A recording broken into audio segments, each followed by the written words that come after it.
everyone, welcome to my channel. I'm going to do a stitch with me session, which I talked about in my recent video, which I uploaded a couple of days ago. And I was talking about coming back and doing a stitch with me on this design called Moon Witch. It's an Artecy design. And as you can see, I've only just started. What you see here is what I started doing a couple of days ago and haven't got back to it since. And I thought it just would be nice to stitch along with you, or you stitch along with me, whichever the way it is. And a lot of you expressed, a positive response when I talked about doing a few more stitch with me's, which was really nice to hear. So thank you. It is nice always to know that your presence is appreciated. And yeah, I hope you enjoy. It won't be a huge long session, but whatever it is, it doesn't matter. It's a few stitches. And it also somehow makes you feel like you're not stitching on your own. Like normally I stitch alone. I don't have, people around me most of the time that I'm stitching. My family are around, but they're not constantly with me. So you do sort of feel like you're doing it on your own. So it's nice to have, even if it's a cyber presence of friends, it's better than nothing. So I've started off on the top left corner. The thing with the Artecy charts is that they can be a little bit deceptive because they don't start on line 1. So wherever you normally do your line 1, you have to count carefully. I'm talking about in the grid area. So you can see these grid lines that are grey. Sometimes you'll start on the grid line or below the grid line, depending on what you're used to or what you prefer. I always start my first stitch on the grey line, on the grey square. So because we're working on row 2 on the chart, I have to remember to ignore that grey square and come down one. That's caught me out the first time I did an Artecy chart. I got caught out and I just paid no attention to that. I didn't really notice it, I think, on the actual pattern keeper, and I just went ahead and started on the top grey square, which was actually meant to be the one below, and yeah, faffed it up completely, so I had to start again, or frog or whatever. But yeah, once that happens to you, it's never going to happen to you again. So I know now that I have to do that. So I did about 3 stitches before, so let's continue. I'm just going to work with 3799, which is this dark grey, which I think I already know the colour. I know which one it is if you just showed it to me, because there's an awful lot of colours, but we tend to memorize a lot of them, and we also can memorize a lot of the numbers as well. Sorry if I sound a bit nasally, but I have infinite problems with allergies. And my nose has been snuffly for a few days. Change of weather never works well for my nose. So a nice, quiet, relaxing little session. So I've decided I'm going to work, well, this is 1/1 with 1 strand, and it's full crosses. So I'm just going to work, I think I'm going to go to work in the diagonal. I just keep going back to the diagonal. I don't know why that is. Some questions there's no answer to them. It's just an automatic response thing. Sometimes you wake up and you think, right, today is diagonal day. And then another day you wake up and you say, absolutely not. Today is cross-country day. I don't know. I guess there are more consistent people out there. Pretty sure there are, because I've seen people. Here we go. My first knot is coming up on a few. Almost. There are consistent people out there, because I've seen proof, and they do, like, I don't know, diagonal, for instance, and they go through the whole chart and they're just so consistent. They don't swap, they don't change. They just do, if they're doing parking, they continue to do the parking. And I'm so jealous because it just makes it so easy when you've got that kind of approach where you just keep wanting to do the same thing. But if you're like me, that has a bit of a scatty approach and likes to go neatly one day and then all over the place another day, it's not, well, there's nothing wrong with it. Don't get me wrong. It's absolutely fine to do that. But you just never know where you're going. You're just going everywhere. And the worst thing is that sometimes I've got some really gorgeous diagonals going and then I decide to spoil it by, scattering around the place.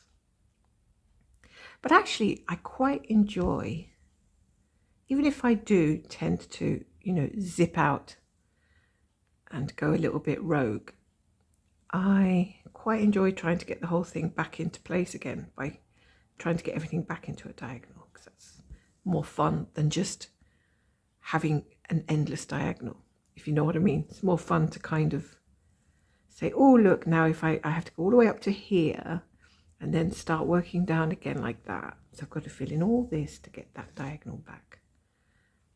So yeah, it's very interesting. I wonder if it's a telltale sign of personality. I think there's something in that. I mean, I'm not particularly good with personality, or, well, I understand characterization quite a bit from my writing days, but personality traits, I suppose I could be a little bit disorganized because I do like to change the furniture around in my living room quite frequently. And not just to get to those areas where you can't get, you need to get to the dust and everything else, because sometimes you just like to be facing a different wall or facing a different part of the room. You just get tired of the same thing in front of you.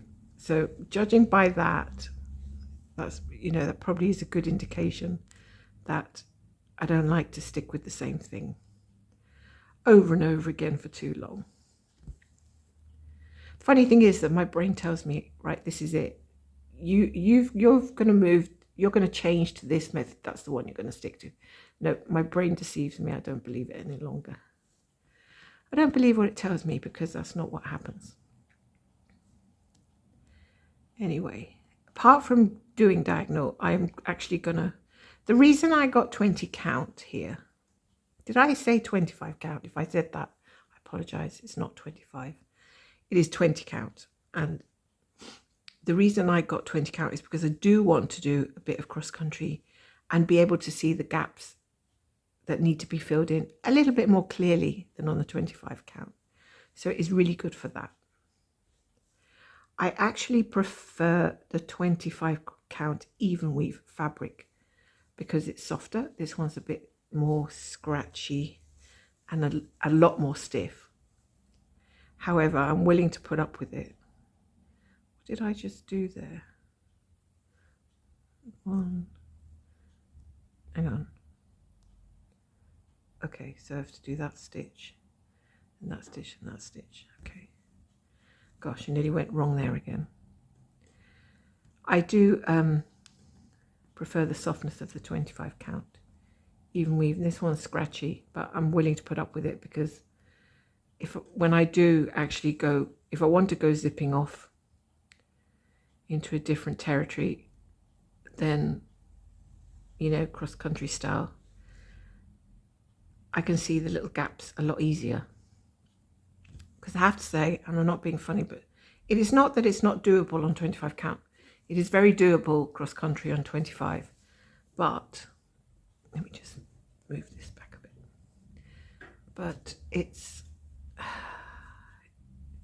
the gaps can just get hidden. They can just get hidden. You can't see them. And yeah, it's not fun trying to locate where they are and all the rest of it. So having said that, I tend to generally not leave too many gaps. I feel like I should be filling them in as I go a little bit more, which I'm going to try to do. Keep it more in a diagonal. Well, that's today's forecast. You can come back and ask me tomorrow and I'll have a different forecast. Oh my God, that's so funny. I think the good thing about it is that once you've been stitching for a while and you know yourself, you just can't argue with yourself anymore or think, why did I do this and why did I do that? It's plain and clear that some of us are just a bit crazy when it comes to stitching, and we don't even need a reason to do things, do we? We just do them. Gosh, I've hardly done anything cross country. I've barely stepped out of the door and I'm already like, have I counted right? Okay, let's go do these ones.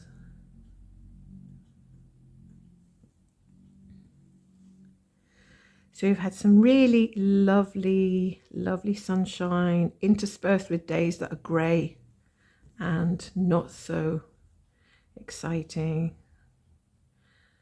But hey, that's winter, that's autumn, winter coming. So it's one of the things that we have to get used to. Shorter days does bring a slight tinge of melancholy that needs to be kept in check. I think we have to look for more reasons to be smiling when the weather is dull. I can hear my cat trying to get into all the rooms because she doesn't like, my cat does not like shut doors. Cats, I think cats generally don't like doors to be shut. The doors must be open. It's like, I think they probably fare best in open room apartments or houses where there's just no doors and no rooms. They can just have access to everything. So if I shut the door, she wants the door. It's not that she wants to come in. She doesn't necessarily want to be in. She just doesn't want that door shut. Sometimes she's scratching and I'll open the door and she just looks at me like, okay, we're done. You did what I want you to do. And then she'll just walk off.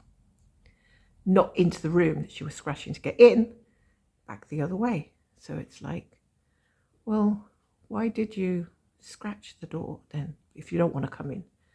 And the answer is because she just wants the door open. She doesn't want to come in. And I've got a feeling she might do that in a moment because I did shut the door so that I could have a bit of peace. So if you get to hear any wailing, that will be her pretending that her life is terrible because the door's shut. Oh, life is terrible because the door is shut. For not very long either. Oh, you just got to love cats, haven't you? They're just hilarious.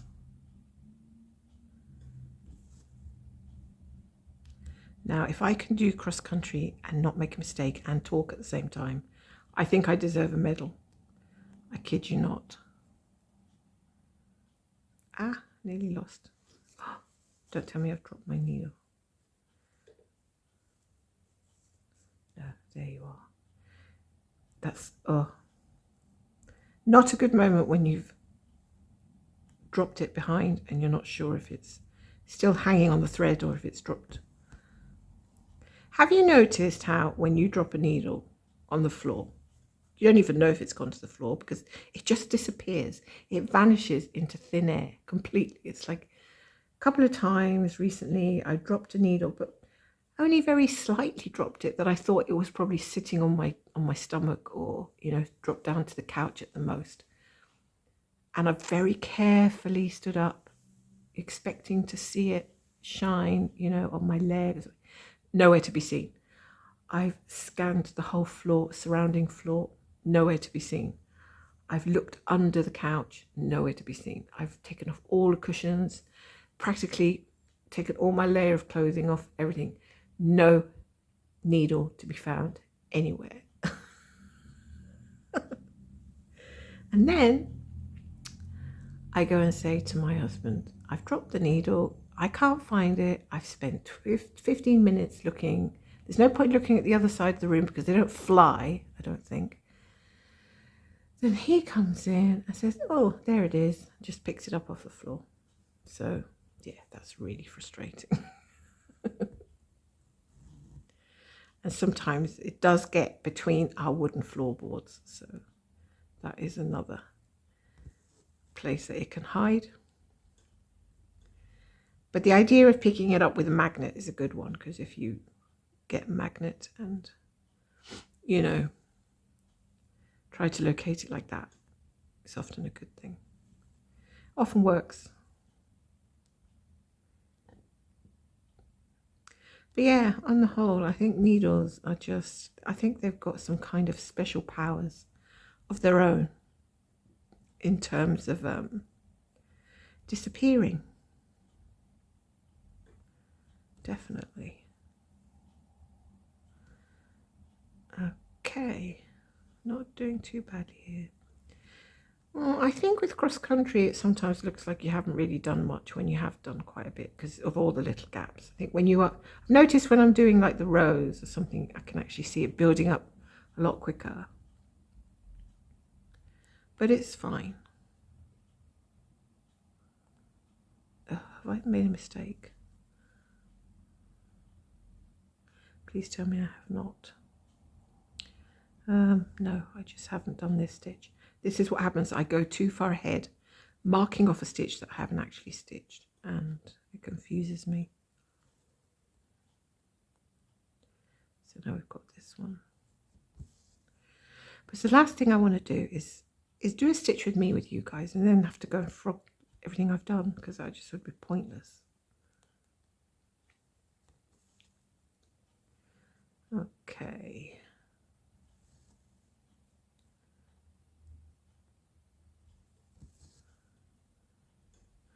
So I think my plan is to do one stitch with me a week throughout Halloween on this. I don't know if I'm going to have as much time to get to a lot of the other whips that I showed in my video in October, because I have got some stuff on the go. And if I'm also going to be doing videos as well, it means I'm going to have a bit less time for the other. So I don't think I'm going to be able to do all, like, I think I showed about 7, and I don't think I'm going to get around to working on 7 of them in October. I really am trying to get back into this, so please bear with me, and I'm trying to be comfortable at the same time. Sometimes it's not so easy to get the most fantastic setup and also be comfortable.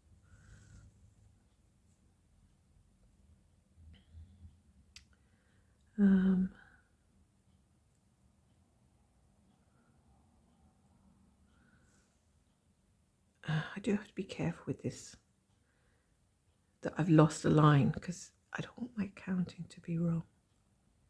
It is trying to confuse me.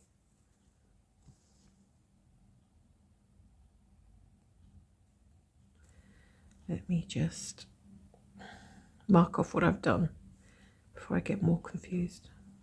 Okay, I think I'm okay. We shall find out.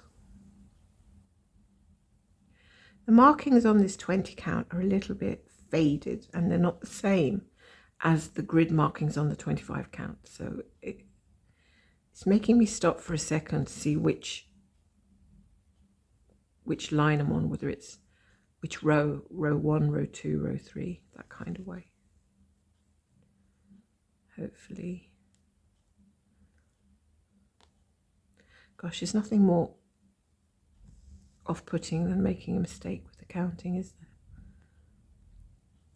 I'm totally not surprised why people just put it to one side once they've made a mistake. I mean, why would you want to look at it again? At least for 6 months. And I know some people have had some horrendous experiences. And it's such a shame, because you feel like, oh my goodness, all that time I've spent. Which is why everybody says grid, grid, grid, grid, because yeah, it's so easy to just go wrong.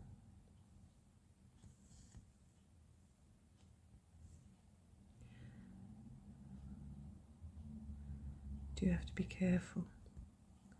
So this is coming down to where that diagonal ends. I think I'm going to fill in just the diagonal. I'm not going to pop over to the other side, because then it wouldn't be a diagonal if I pop over to the other side. So if I'm doing cross country, at least I can keep it in the diagonal as much as possible. Then there's less chance of making mistakes then, hopefully.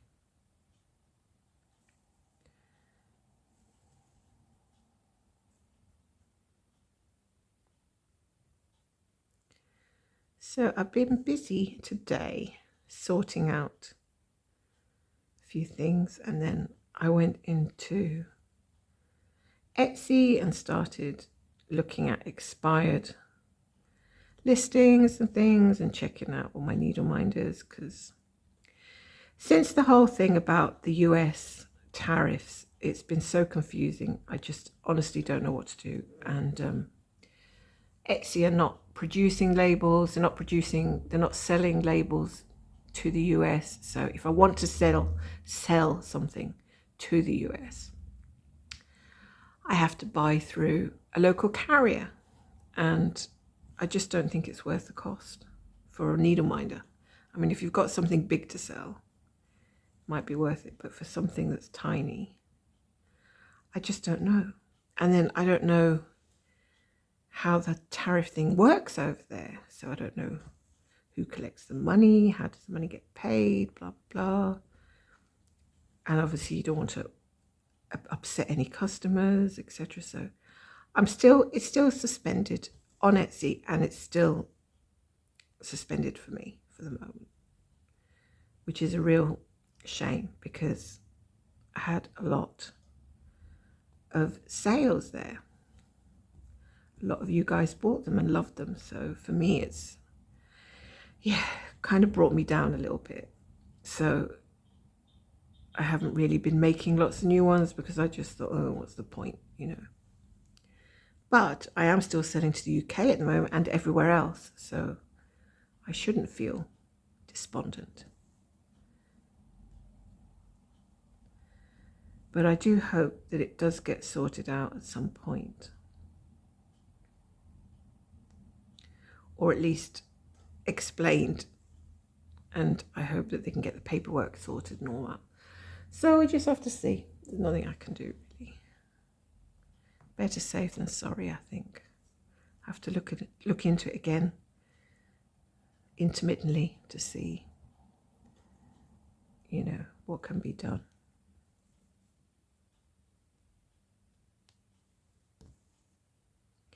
Because the good thing with actually buying your labels from Etsy is that you're automatically enrolled in the purchase protection program. So it means that if something gets lost, Etsy are able to verify it, obviously, because they're the ones that sold you I bought the stamps from Etsy, so it protects me and the customer. So if something goes missing, the customer gets their money refunded by Etsy and not me. And then I also can direct the customer to Etsy because we are both protected. Neither of us, I don't have to pay for the refund if I buy the stamps from Etsy because it's verified by them that I obviously paid the postage. But if I go in the external ways, I'm obviously, I have to cover the refunds and everything. So it actually makes sense to me to buy the Etsy labels. But they've stopped them for the US at the moment. So we'll see. We'll see what happens. And talking about Etsy, I have got a sale on throughout October, 15%. So if anyone wants to have a look, most of the stuff I've got there at the moment is going to be Halloween related. So yeah, lots of fun, spooky stuff because I love making Halloween stuff.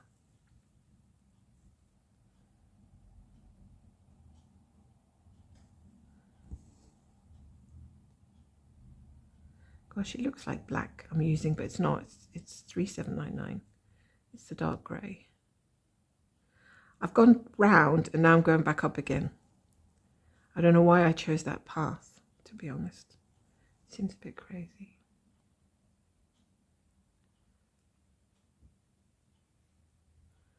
Right.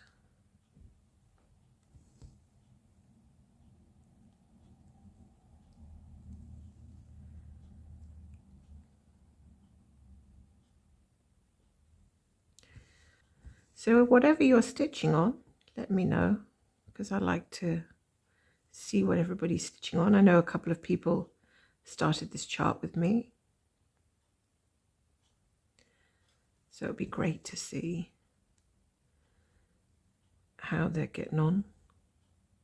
Just to remind everybody, or people that don't know, I do have a Discord community, and it's not hugely busy, but some of us do post our progress, pictures of our progress in there. So if anybody's interested in popping in and sharing their work and seeing what other members, other stitchers in our community are stitching, you can just follow the link, which I'll put in the description box.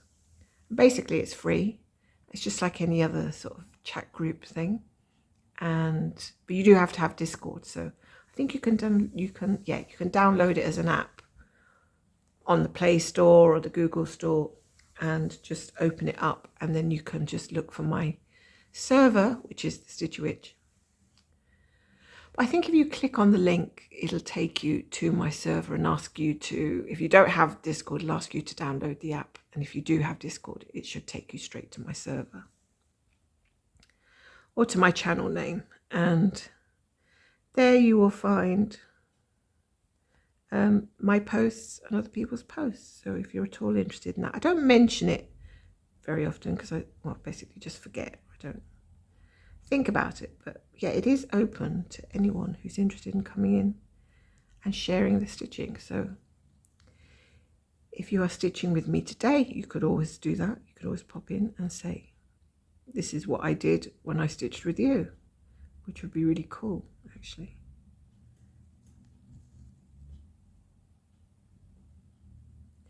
I think I went one stitch over the line, but that's okay. I've already done loads of stitches over the line anyway, so it doesn't really matter, does it? Oh, come on.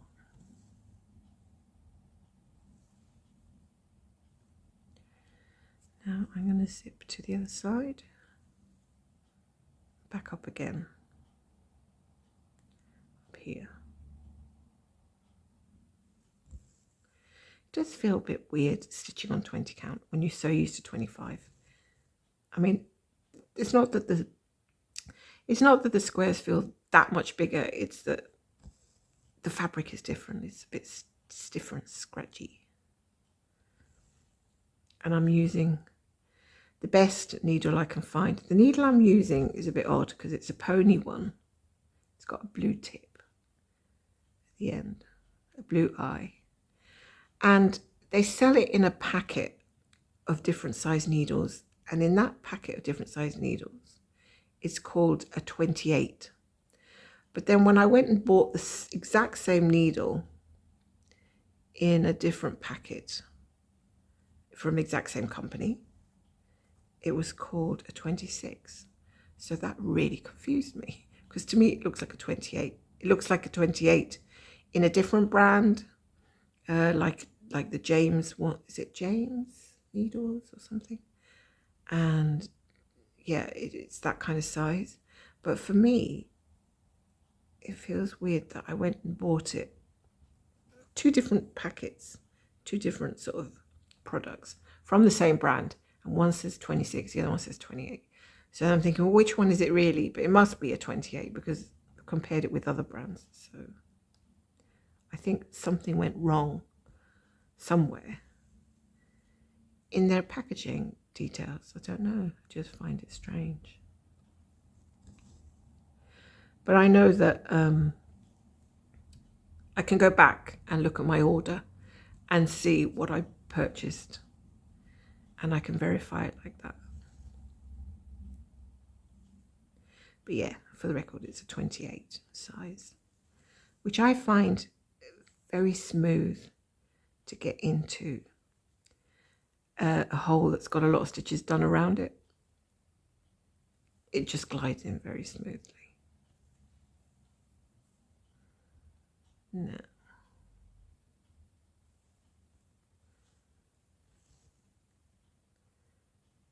I have to do this one. Yeah, starting to see diagonal line in the crazy mess.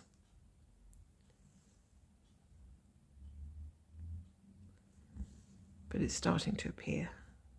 It'll be interesting to see what it's going to look like after 4 Stitch With Me sessions. It's not going to be a huge amount done, but will be something. And if I get into doing some of it in between the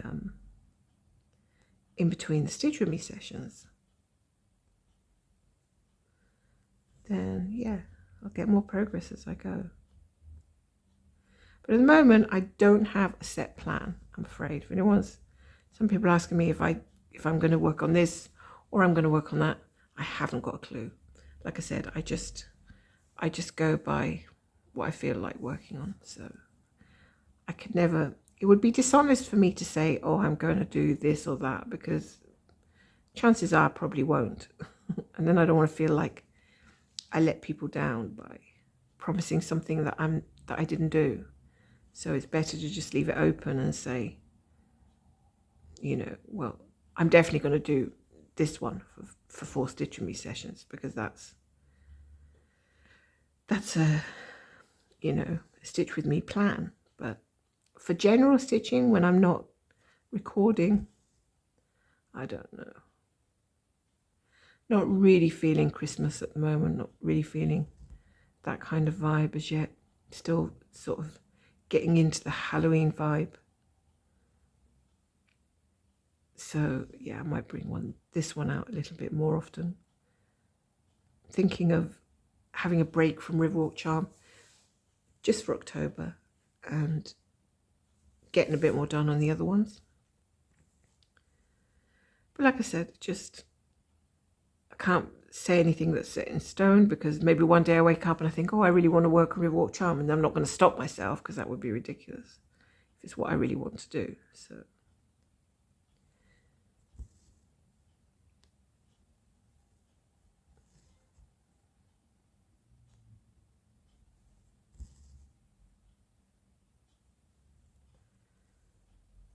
I don't know how long I've been recording now. Don't want to make it too long, because I don't know if people prefer long. I think it's give and take. Some people might prefer long ones, some might prefer shorter ones. Right, that's the end of the diagonal line there. Now, do I end the thread? Do I carry it to the next diagonal? I suppose I can carry it. This is a dilemma now, because this line is the diagonal line. So shall I just park it, go back and finish this bit of the diagonal? Maybe I should do that for the time being, so that I know where I am. Okay. It's not letting me park it on Pattern Keeper. Come on. No. Park thread in lower left corner. That's what I want. Yep. And now I might do some of these. Move that one for the moment. Might do some of this one.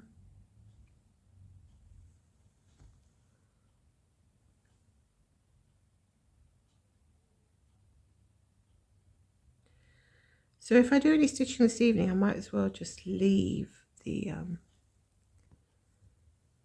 this all set up, leave my flosses out and everything. I did put them together on sort of cheap cardboard floss cards, but I haven't sorted them all out because it's just too many.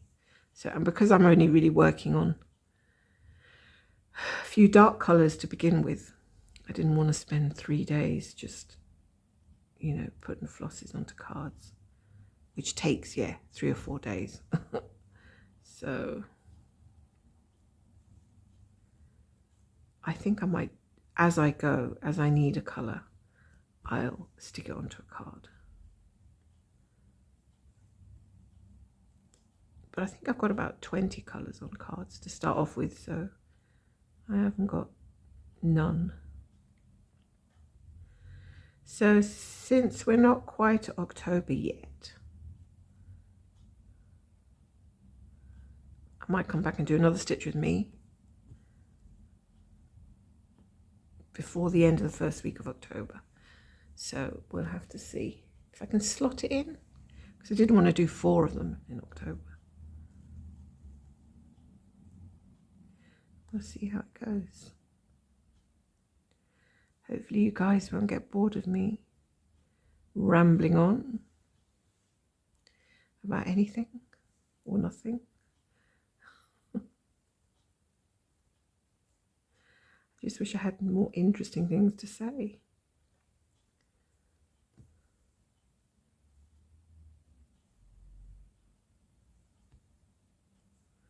I do think at some point I was thinking about doing the YouTube keeps on talking about memberships now, and I haven't really looked into it, but I've seen other channels that I follow have got members only videos, and it's always the ones that I want to watch. Or I'm following a history.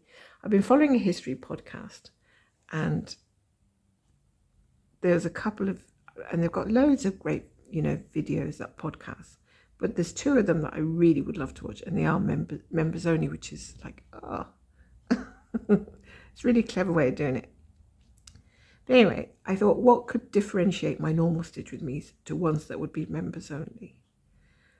And then I thought, well, yeah, you know what, a little bit more openly talking, because I really don't like talking too much about personal stuff, and I'll be honest, not because the majority of you guys that I like, and, you know, you just don't know who's listening. And a lot of time you don't know if, you know, some people are listening that haven't got your best interests at heart, or are just there to, you know, be nosy, because there are those people. And I feel a bit intimidated about talking openly about my life and stuff like that sometimes, because I think, you know, anybody could be watching this, just anybody. And I don't like that. So if you've got a members thing only, at least you restrict it to people who are genuinely interested in what you have to say, or genuinely like you. And I think that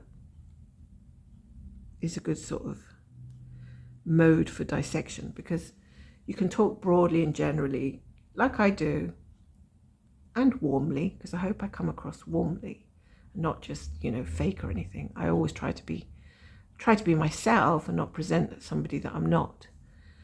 But there is an element of caution in everything I say.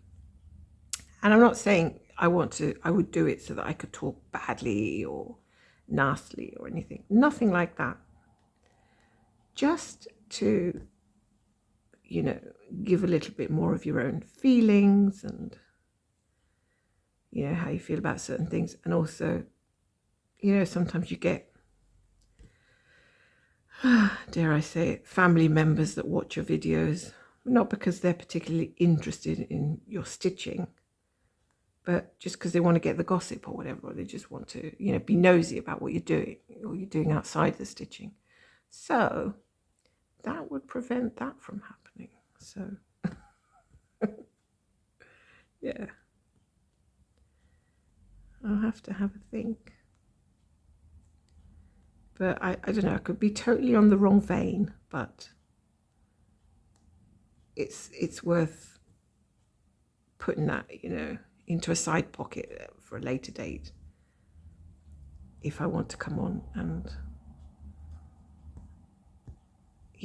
do memberships or something. It's kind of, it's a bit of a difficult one.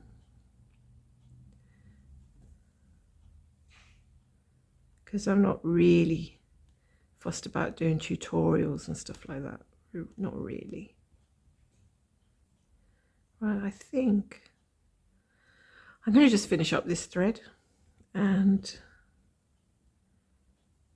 that'll be it for me. My nose is driving me a bit nuts at the moment.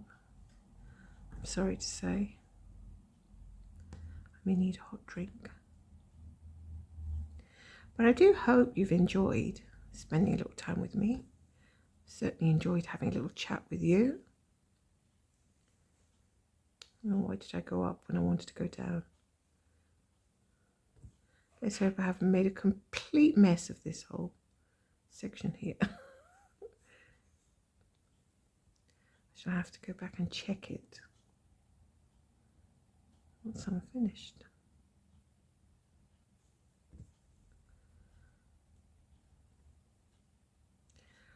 Alright, so thanks for stopping by, my friends. Do let me know what you're working on. And as you know, I hope to come back again very, very soon. There we go. And I still can't get out of parking mode because I love parking. So it's just going to happen no matter what I do. Take care, folks, and I'll be back again very soon. Thanks for stitching along with me. See you later. Bye.